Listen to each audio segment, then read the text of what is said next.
Is your PS5 controller refusing to connect to your PC, leaving you stranded in gaming purgatory? Let's troubleshoot how to get your DualSense controller rocking on your PC.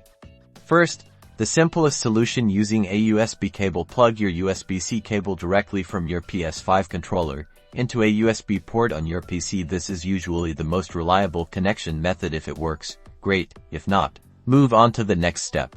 If the USB cable didn't work, it's time to check your drivers on your PC. Search for and open Device Manager, expand the Bluetooth or other devices sections. Look for any entries related to your controller, such as wireless controller or DualSense wireless controller. If you find such an entry, right-click it and select Update Driver. Choose the Search Automatically for Drivers option. Let Windows search for and install any available driver updates. Restart your PC after the update is complete if the driver fails or does not work. Let's move on to another setting.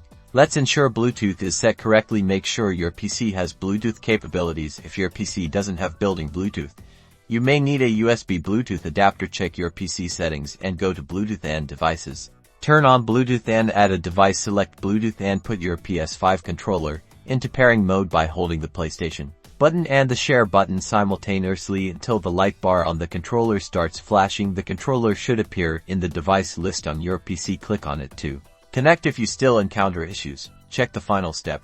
Some games and software have compatibility issues with the PS5 controller. If the controller works in some games but not others, try using a third-party program like Steam to configure the controller through its settings. Steam often has built-in support for various controllers, and that's it. With these steps, you should be back in action, gaming with your PS5 controller on your PC.